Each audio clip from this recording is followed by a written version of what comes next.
update ng bayan. Maasahan anumang panahon.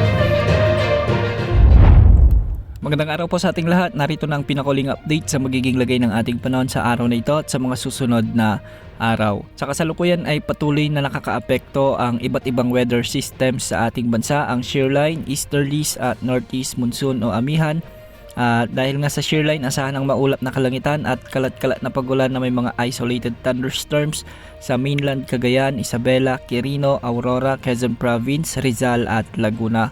Ang mga lugar na ito ay posibleng makaranas ng mga pag-ulang magdadala ng mga biglang pagbaha o pagguho ng lupa, kaya mag-ingat po sa mga kababayan natin dito, lalong-lalo na yung ilang araw nang nakakaranas ng mga malalakas na pag-ulan. Samantala ang easterlies naman o ang mainit na hangin mula sa karagatang Pasipiko ang magdadala ng maulap na papawirin at kalat-kalat na pagulan at pagkidlat-pagkulog sa buong Visayas, Bicol Region, Marinduque, Romblon, Dinagat Islands at Surigao del Norte. Hindi rin inaalis ang banda ng mga biglang pagbaha o pagguho ng lupa, lalo na kung may mga umiiral na katamtaman at minsan ay malalakas na pag-ulan. Dahil naman sa amihan o northeast monsoon, magiging maulap rin ang mga kalangitan na may mga kasamang mahihinang pag-ulan sa Metro Manila, Cordillera Administrative Region, nalalabing bahagi ng Cagayan Valley, ang nalalabing bahagi ng Calabarzon, Nueva Ecija at Bulacan.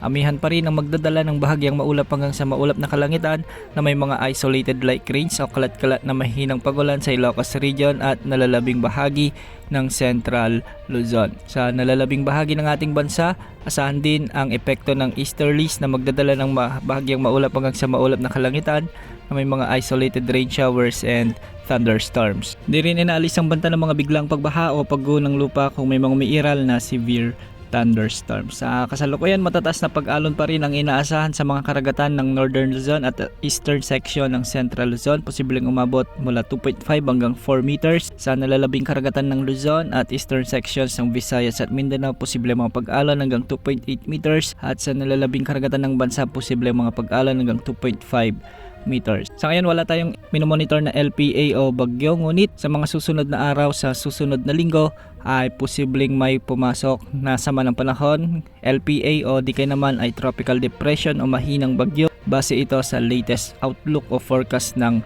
Pag-asa. Makikita na papasok ito sa ating area of responsibility at makakaapekto na sa silangan ng Mindanao sa araw ng Huwebes sa susunod na linggo. Kung sakaling lumakas ito bilang bagyo ay tatawagin ito sa pangalang Ada. Sa mga kababayan natin sa eastern portions ng Mindanao at Visayas ay paghandaan ang papalapit na sama ng panahon dahil hindi man malakas na hangin ang dala nito, magdadala naman ito ng mga malawakang pag-ulan na posibleng magdulot ng mga biglang pagbaha o pagguho ng lupa. Yan mo lang latest sa lagi ng panahon. Ito pong weather update ng bayan, maaasahan anumang panahon.